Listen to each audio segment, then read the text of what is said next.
Je me présente, Oumar Khan. En fait, je fais partie du mouvement Y'en a marre Paris. Parce qu'en fait, on est une structure, on a créé une association du mouvement à Paris pour perpétuer la dynamique au Sénégal, ici en France. Donc, sur votre question, ça me rappelle vraiment des souvenirs, en fait, parce que ça faisait au moins 1 an et demi que je n'avais pas revu le film. Donc, c'est vrai que c'est très émouvant de voir l'espoir qu'a suscité tout ça, le combat, les gens qui ont perdu la vie, tout ça. Et donc, c'est avec beaucoup d'émotion que je revois ce film, surtout la dernière partie, quand il votait au deuxième tour avec des gants. Maintenant, je comprends en fait l'aspect symbolique de ça, parce que quand on voit ce qui se passe maintenant, en fait, est-ce qu'on se dit, on se dit parfois, est-ce que tout ça, parce qu'à un moment donné, y en a un qui dit on va enlever Wad, on va mettre une autre personne, et puis encore on va mettre une autre personne, et puis l'autre encore on va l'enlever, on va mettre une autre personne. Mais finalement, on se rend compte que c'est la continuité, c'est ça qui, avec du recul, hein, mais sinon le film est excellent, hein, ça reflète vraiment la réalité. C'était très émouvant. Donc c'est pour ça que je remercie beaucoup Audrey d'avoir fait ce film. Voilà, je voulais savoir justement pourquoi l'idée de ce documentaire-là. Donc, vous avez déjà travaillé en Afrique, mais pourquoi donc s'intéresser au Sénégal et comment est né un petit peu ce film? En fait, le projet, enfin ce film, finalement, c'est un peu un hasard. Parce que j'avais déjà travaillé en Afrique et réalisé un film en Zambie. Mais par contre, pour ce projet-là, j'ai commencé à filmer au début des années 2000. C'est-à-dire que les protagonistes, les rappeurs, je les connaissais il y a bien longtemps quand je m'intéressais au rap en Afrique. Voilà, c'était un mouvement que j'ai trouvé très intéressant. J'avais été amenée à travailler sur le rap africain et j'étais vraiment étonnée de voir toute cette jeunesse en fait vraiment se rassembler autour du rap. Et j'ai passé du temps au Sénégal, donc on travaillait ensemble, on filmait avec Kurgi. Et le mouvement est né en 2011. Donc en fait, on se connaissait déjà. Et puis finalement, c'est un petit peu eux qui m'ont demandé de revenir. Et voilà, on m'a appelé.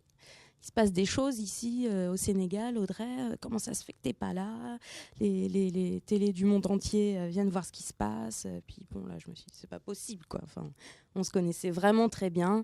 Et finalement, c'est un film difficile parce que c'est aussi filmer des gens qu'on connaît bien. Donc c'est des copains finalement. Et le film est venu à moi naturellement. Je ne pouvais pas ne pas suivre l'aventure de Y'en a marre. Et c'est pourquoi ce film aussi retrace le parcours du groupe Kurgi.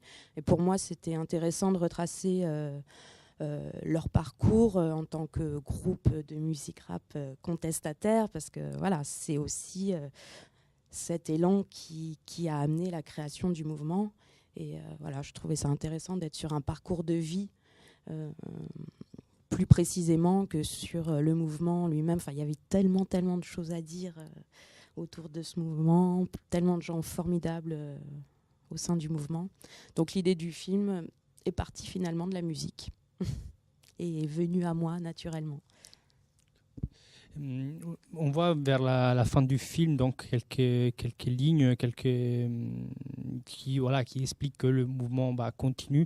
Ce que je voulais voir avec vous, Oumar, c'était justement qu'est-ce qui reste aujourd'hui de Y'en a marre, qu'est-ce qui se passe, est-ce que ce mouvement continue, la mobilisation elle est un peu retombée, est-ce qu'il y a toujours cet élan, cette participation citoyenne au Sénégal?